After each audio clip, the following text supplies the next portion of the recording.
My name is Chua Jing Kiet. I'm head of international business for ST Engineering. ST Engineering is a global defense technology and engineering company headquartered out of Singapore. We have a long history in the defense business and we are exploring our opportunities in the UK as well as other European markets. What you see behind me is what we are presenting at this show for the first time. Broadly, it is framed as a Light Reconnaissance Strike concept. So it's not just about simple capabilities and putting them all together. It's a totally new way of warfighting, which we are looking at the conflicts in Europe and looking at some of the lessons learned.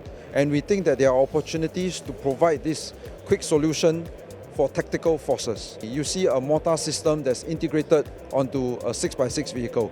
This mortar system is our company product. It is a GDAMS, Ground Deployed Advanced Mortar System.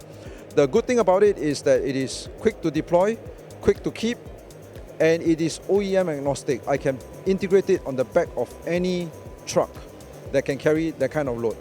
The strength of this mortar system is that when you open it, it fires, the impact goes into the ground.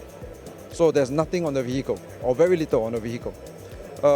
Besides this, what we are presenting, not just as a firing solution, but as an integrated capability, is enabled by the digital architecture that we now provide as an upgrade. So imagine you have a fleet of many old vehicles, you don't want to throw them away, you want to keep using them. We are able to do digital upgrades that give you a digitalized fighting capability. What you will see in this vehicle is the electronic architecture kit, which we have developed together with our UK partner, Ultra PCS. It basically allows a digital network where you can do command and control, you can get enhanced situational awareness, you can do the fire control system for the firing solution, and you can also start to do man-unmanned teaming in the form of integration with drones, integration with unmanned ground vehicles. That gives you an instant upgrade from what used to be very tactical core competencies with a digital integration. So we see great opportunities because I think European armies have large fleets of vehicles which they want to be ready for action, right? We think that it is not possible to change out your whole fleet. So we are having good conversations with many European customers about the possibility of upgrading existing vehicles. On the DSEI show floor, you will find this kit already integrated into 10 different vehicle types. So it's that easy to be integrated. It's an open architecture, which means that we are OEM agnostic. And as long as you can find the space within your vehicle for that laying of cables and wiring, it can be digitally upgraded. We think that we can take your existing mortars with your existing vehicles, build the integration kit, and suddenly you can repurpose your vehicles and your guns, and you've got a quick, rapidly deployable shoot and scoot solution. Behind me is a European-produced Bronco. This one's called the Sisu GTT.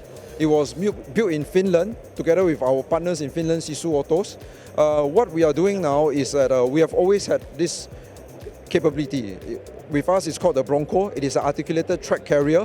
We think there are possibilities in Europe because you have a lot of terrain, you have a lot of snow, you have a lot of swamps. This vehicle can go most places, it can go anywhere, and it can carry a big load. And I think in Europe, when you see the demand for more armies to be bigger and stronger, right, you also need to be able to carry your logistics better. So definitely there will be opportunities. What we have done now is we have started to work with European partners to build vehicles in Europe. This one's made in Finland with a Finnish partner. At the other side, at the land static display side, you will see the one that we have produced in Italy with Leonardo. Increasingly, that's our model of localization and also the ability to do customization, because obviously the Finnish requirement, what they want to use it for, could be slightly different from another country. The ability to collaborate with in-country partners allows us to do that customization. We are willing to share technology, enable local industry to be able to build some of these capabilities in these countries.